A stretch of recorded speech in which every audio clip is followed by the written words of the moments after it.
আপনারা হযরতে বেলালের নাম শুনেছেন।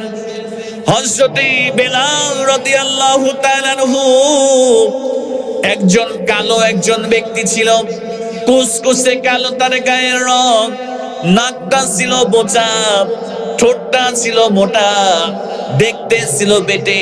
মুসলমান কলিজা টুকরা প্রিয় ভাইরা, এই বেলাল যখন কোরআনের সংস্পর্শে আসলো, এই বেলাল যখন ইসলাম কবুল করলো, এই বেলাল যখন বিশ্ব নবী সাল্লাল্লাহু আলাইহি ওয়াসাল্লামের প্রতি ঈমান গ্রহণ করলেন, কোরআনকে আঁকড়ে ধরলেন, আল্লাহর তাওহীদকে যখন বিশ্বাস করলেন, হযরতে বেলাল রাদিয়াল্লাহু তাআলা আনহু যখন ঈমানের ঘোষণা দিলেন, কোরআনের ঘোষণা দিলেন, সঙ্গে সঙ্গে তার মনিব উমাইয়া বিন খালদ টের পেয়ে গেলেন।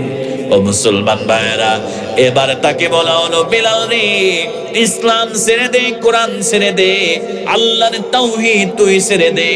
হযরতে বেলাল ডাক দিয়ে বলে, মনিব রে, আমি ইসলাম কবুল করেছি, আল্লাহর কোরআন আঁকড়ে ধরেছি, আমার জীবন চলে যাবে, তবু এই কোরআনের পথ থেকে আমি বেলাল পিছনে ফিরে যাব না। জোরে বলেন সুবহানাল্লাহ। আমার মুসলমান কলিজার টুকরা যুবক ভাইয়েরা, কোরআনের সংস্পর্শ আসলে কেমন মর্যাদা বেড়ে যায়, আমি এইটা বোঝানোর জন্য আপনাদেরকে এই ঘটনাটা সামনে নিয়ে আসলাম।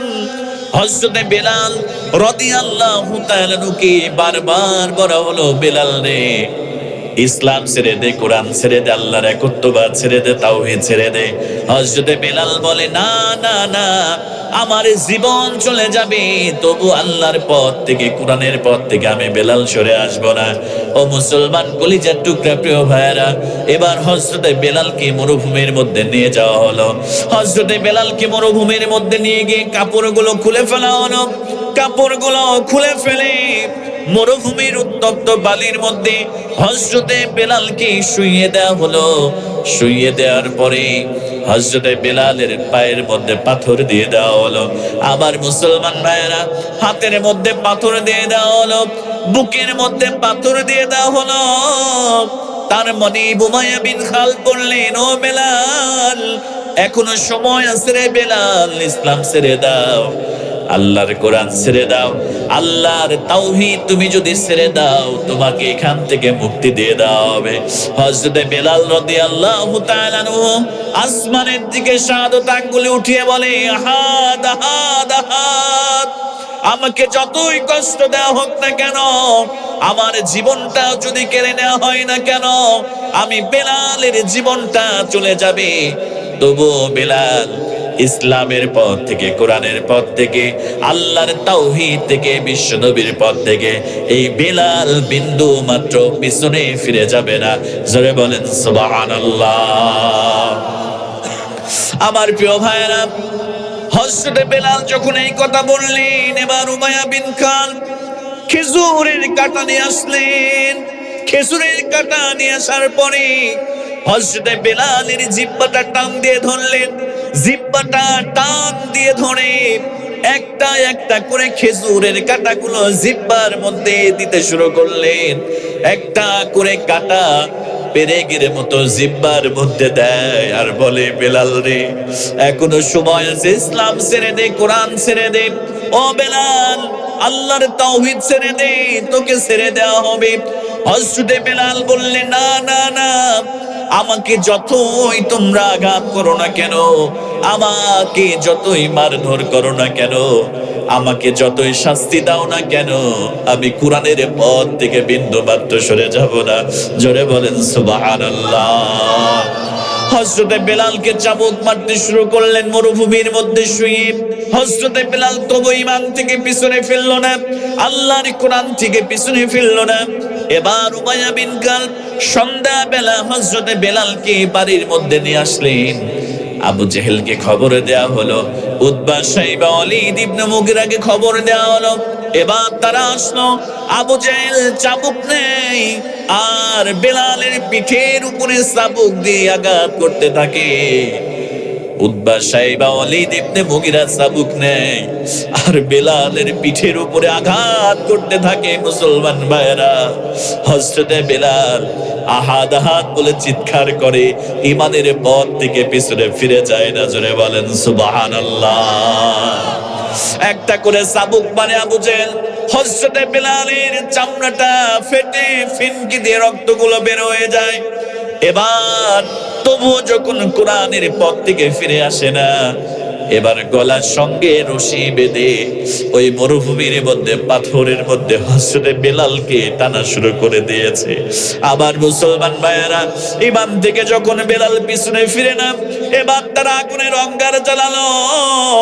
কয়লা দিয়ে আগুনের গঙ্গার জ্বালানোর পরে এবারে বেলালকে বলছে, বেলাল শেষবারের মতো তোরে বলি, ইমান ছেড়ে দে, কোরআন ছেড়ে দে। বেলাল রে, তুই আল্লাহর তাওহীদ ছেড়ে দে, না হলে তোকে আগুনের মধ্যে ফেলে দেওয়া হবে রে বেলাল।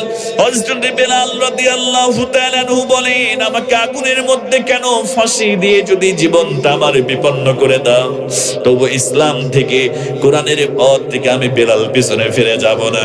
ও মুসলমান ভাইয়েরা, আগুনটা উত্তপ্ত আগুনের মধ্যে এবার বেলালকে শুইয়ে দেওয়া হলো। এবার হযরতে বেলালের চর্বি গুলো গলে গলে, রক্ত গুলো গলে গলে আগুনের অঙ্গারটা নিভে যায়। এরপরে এমন ভাবে কষ্ট দেওয়ার পরে হযরতে বেলাল রাদিয়াল্লাহু তাআলা আনহু ইসলামের পথ থেকে, কোরআনের পথ থেকে সে পিছনে ফিরে যায় না। জোরে বলেন সুবহানাল্লাহ।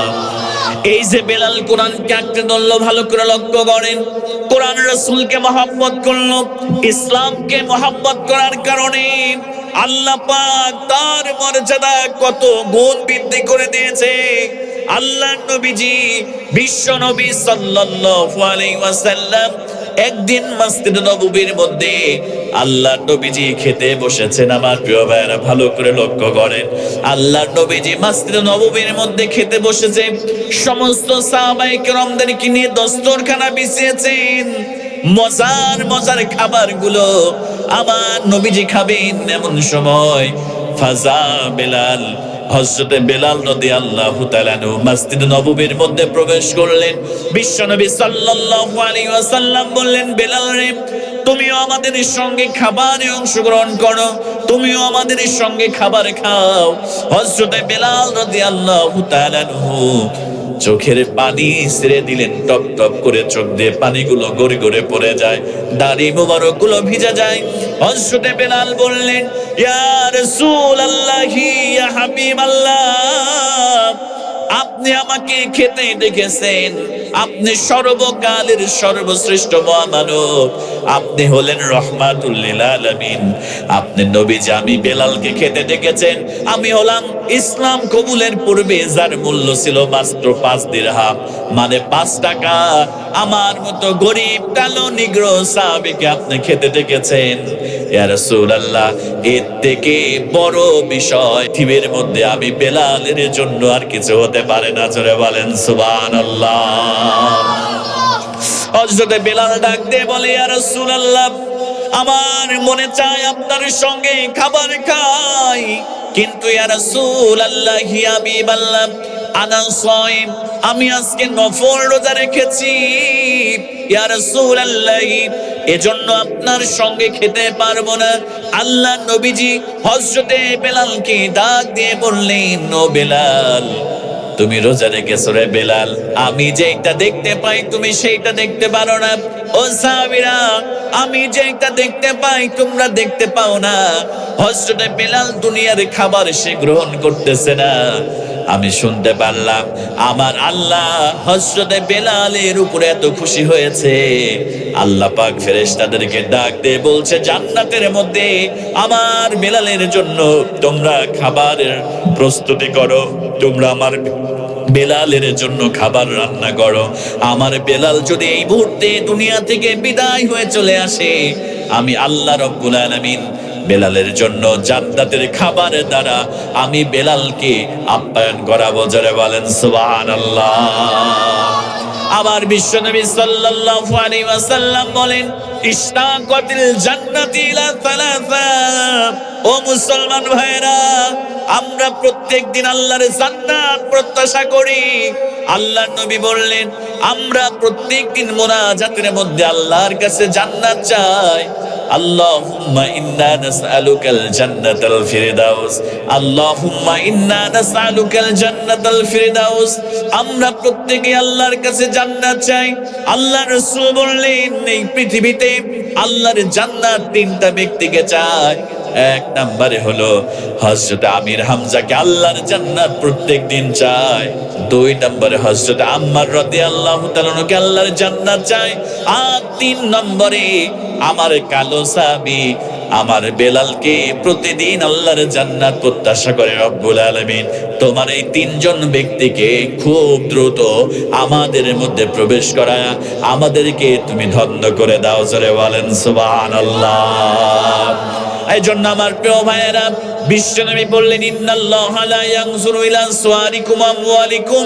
আল্লাহর নবী বললেন, আল্লাহ তোমাদের সম্পদ দেখবে না, আল্লাহ তোমাদের চেহারা দেখবে না, ওয়ালাকিন ইয়ানজুরু ইলা কুলুবিকুম ওয়া আমালিকুম। আল্লাহ রাসূল বললেন, আল্লাহ রাব্বুল আলামিন তোমাদের অন্তরের মধ্যে আল্লাহর কতটুকু ভয় রেখেছো আল্লাহ এইটা দেখবে। আর দুই নম্বরে তোমরা কতটুকু নেক আমল করেছো আমার বান্দারা। আল্লাহর নবী বললেন, আল্লাহ পাক এই দুইটা জিনিস তোমাদের থেকে দেখতে চান। জোরে বলেন সুবহানাল্লাহ। তার মানে হযরতে বেলালের টাকা ছিল না, অর্থ ছিল না, সম্পদ ছিল না, জায়গা জমি কিছুই ছিল না, কিন্তু আল্লাহর প্রতি বিশ্বাস, রাসূলের প্রতি মহব্বত আর কোরআনের সাথে সম্পর্ক রাখার কারণে তার মর্যাদার সম্মানকে বহুগুণ বৃদ্ধি করে দিয়েছেন। একজন আওয়াজ দিয়ে বলেন তো তিনি কে? আর একটু জোরে বলেন না তিনি কে? ও মুসলমান কলিজার টুকরা যুবক ভাইয়েরা, এই যে আমার সোনাই সুরিনান্না কাটার ইসলামী যুব সমাজের উদ্যোগে আয়োজিত যুবকেরা এত সুন্দর আয়োজন করেছে, যুবকেরা যদি কোরআনকে আঁকড়ে ধরে, কোরআনের মধ্যে হালাল আছে হারাম আছে এইগুলো যদি যুবকেরা মানে, কোরআনের মধ্যে নামাজ আছে রোজা আছে এইগুলো যদি যুবকরা মানতে পারে, ও প্রিয় ভাইয়েরা বলেন তো দেখি, যুবকদের মর্যাদার সম্মানকে বাড়াই দেবে একজন। আওয়াজ দিয়ে বলেন তো তিনি কে? আজকে যুবকেরা দেখবেন বিভিন্ন মাদক দ্রব্যের মধ্যে আসক্ত, এরকম যুবক আছে না নাই? যুবকেরা গাঞ্জার সাথে সম্পৃক্ত, যুবকেরা মদের সাথে সম্পৃক্ততা রয়েছে, যুবকদের ইয়াবার সাথে সম্পৃক্ততা রয়েছে, যুবকদের মদের সাথে সম্পৃক্ততা রয়েছে। ও যুবক কলিজার টুকরা প্রিয় ভাইরা, তুমি যদি সারা জীবন এমন মাহফিলের আয়োজন করো, আর যদি তোমার মাদক দ্রব্যের সাথে আসক্ততা থাকে, তুমি যদি বিড়ি খাও, সিগারেট খাও, গাঁজা খাও, মদ খাও, তুমি যদি ইয়াবা খাও, তোমার হারাম যখন তোমার শরীরের মধ্যে প্রবেশ করবে, আল্লাহ রাসূল বললেন একজন হারাম ভক্ষণকারী কখনো আল্লাহর জান্নাতের মধ্যে প্রবেশ করবে না। জোরে বলেন নাউজুবিল্লাহ। আল্লাহ রাসূল বললেন একজন হারাম ভক্ষণকারী, যারা হারাম খায়, যারা গাঁজা মদ ইয়াবা হারাম ইনকামের টাকা যারা তাদের শরীরকে, যারা খাদ্য কিনে তাদের শরীরকে গঠন করে, ওই শরীর কখনো জান্নাতের মধ্যে প্রবেশ করতে পারে না। তার মানে আপনার ইবাদত কবুল হওয়ার জন্য, আপনার ইবাদত নামাজ রোজা হজ যাকাত এইগুলো কবুল হওয়ার জন্য হালাল খাওয়া শর্ত। হালাল ছাড়া আপনার কোনো ইবাদত আল্লাহর দরবারে কবুল হবে না। ছোট্ট একটা ঘটনা আপনাদের সঙ্গে শেয়ার করি, জীবনকে পরিবর্তন করেন। এই মাহফিলের আয়োজন করেছেন জীবনকে পরিবর্তন করার জন্য। একটা যুবক যদি হারাম ছেড়ে দেয়, মদ খাওয়া ছেড়ে দেয়, ইয়াবা খাওয়া ছেড়ে দেয়, ফেন্সিডিল খাওয়া ছেড়ে দেয়, একটা যুবক যদি সিগারেট আর বিড়ি গাঞ্জা খাওয়া ছেড়ে দেয়, আজকের মাহফিলটা সার্থক হয়ে যাবে। ও কলিজার টুকরা যুবক ভাইয়েরা, ভালো করে লক্ষ্য করো, আল্লাহ নবীজি কাবার চত্বরে বসে আছে, এমন সময় একজন ব্যক্তি এসে কাবার গিলাফ ধরে ধরে আল্লাহর কাছে ইয়া রব ইয়া রব ইয়া রব বলে আল্লাহর কাছে চোখের পানি ছেড়ে দিয়ে কান্না শুরু করে দিয়েছে।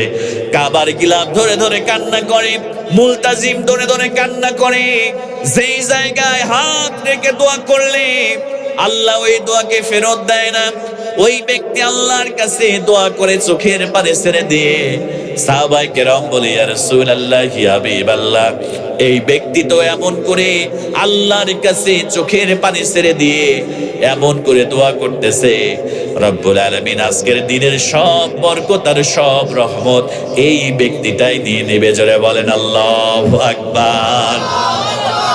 আল্লাহর নবী বিশ্ব নবী সাল্লাল্লাহু আলাইহি ওয়াসাল্লাম বলেন, ও সাহাবীরা, এই ব্যক্তি আল্লাহর কাছে কাবা ঘরের গিলাফ ধরে ধরে দোয়া করে, মুলতাজিম ধরে ধরে দোয়া করে, কিন্তু তোমরা জানো না এই ব্যক্তি যেটা পান করে সেইটা হারাম টাকায় কেনা, এই ব্যক্তি যে খাবার খায় এইটাও হারাম টাকায় কেনা, এই ব্যক্তি যে পোশাক পরেছে এইটাও হারাম টাকায় কেনা, তার শরীরটা হারাম খাদ্য দ্বারা গঠিত হয়েছে। সে আল্লাহর কাছে যতই দোয়া করুক না কেন, সে মুলতাজিম ধরে ধরে কাবার গিলাফ ধরে ধরে আল্লাহর কাছে যতই দোয়া করুক না কেন, হারাম ভক্ষণ করার কারণে আল্লাহ পাক রব্বুল আলামিন তার দোনো দোয়াকে আল্লাহ পাক কখনোই কবুল করবে না। জোরে বলেন নাউজুবিল্লাহ। তার মানে যুবক ভাইয়েরা, ইবাদত কবুল হওয়ার জন্য, জান্নাত পাওয়ার জন্য, আল্লাহর ক্ষমা পাওয়ার জন্য, আল্লাহর নাজাত পাওয়ার জন্য, রাসূলের সুপারিশ পাওয়ার জন্য, ও কলিজার টুকরা প্রিয় ভাইয়েরা, হালাল খেতে হবে, হারামের সঙ্গে কোনো সম্পৃক্ততা আমাদের রাখা যাবে না। কথা বলেন ঠিক কিনা? হালাল খাবেন, 5 ওয়াক্ত নামাজ পড়বেন। যুবকের সেজদার দাম আল্লাহর কাছে অনেক দামি। ও যুবক, ভালো করে লক্ষ্য করো, আমার সোনায় শরীর নান্না কাটা আমার যুবকেরা, একটু তোমরা মনোযোগ দিয়ে শ্রবণ করো। যুবক, এই যে আমাকে দেখতে পাও, ইমাম আব্দুস সালাম, আল্লাহ রাব্বুল আলামিন এই ছোট্ট বয়সে, খুব বেশি বয়স কিন্তু আমার হয় নাই, মাত্র 30 বছর বয়স হয়েছে। এই 30 বছর বয়সে আল্লাহর কোরআনকে আঁকড়ে ধরার কারণে, অহংকারের জন্য বলছি না, রাসূলের সুন্নাহকে ধরার কারণে বাংলাদেশের প্রায় জেলাতে আল্লাহ সফর করিয়েছেন। শুধু তাই নয়, ইন্ডিয়াতে বহু প্রোগ্রাম আল্লাহ পাক এই নগণ্য গোলামকে দিয়ে করেছে। আমার প্রিয় ভাইরা, এইটা আমি আব্দুল সালামের কোনো কৃতিত্ব না, এইটা হয়েছে এই সম্মানটা আল্লাহ রাব্বুল আলামিন দিয়েছেন। আমি মনে করি আল্লাহ রাসূলের সুন্নাহকে আঁকড়ে ধরার কারণে, আল্লাহর কোরআনকে আঁকড়ে ধরার কারণে এই ছোট্ট বয়সে রব্বুল আলামিন আমাকে এত সম্মানিত করেছে। কথা বলেন ঠিক কিনা? এজন্য যুবক ভাইয়েরা, যারা নামাজ পড়ো না, ভালো করে লক্ষ্য করো। আল্লাহর নবী বললেন, একজন যুবক যখন সুন্দর করে ওযু করে, ওই যুবক যখন সুন্দর পোশাক পরিধান করে মসজিদের মধ্যে চলে যায়, মসজিদে যখন গিয়ে আল্লাহু আকবার বলে আল্লাহর সামনে দাঁড়িয়ে যায়, আমার প্রিয় ভাইরা, আমার রাসূল বললেন, ওই যুবকটা দুনিয়ার কোন চেয়ারম্যানের সামনে দাঁড়ায় না, ওই যুবকটা দুনিয়ার কোন প্রেসিডেন্টের সামনে দাঁড়ায় না, এই যুবকটা দুনিয়ার কোন রাষ্ট্রপতির সামনে দাঁড়ায় না। আল্লাহ রাসূল বললেন, এই যুবকটা তার রব, তার খালিক, তার রিজিক দাতা, তার সৃষ্টিকর্তা, তার পালনকর্তা, তার অভিভাবক আল্লাহ রাব্বুল আলামিনের সামনে ওই যুবকটা দাঁড়িয়ে যায়। জোরে বলেন সুবহানাল্লাহ।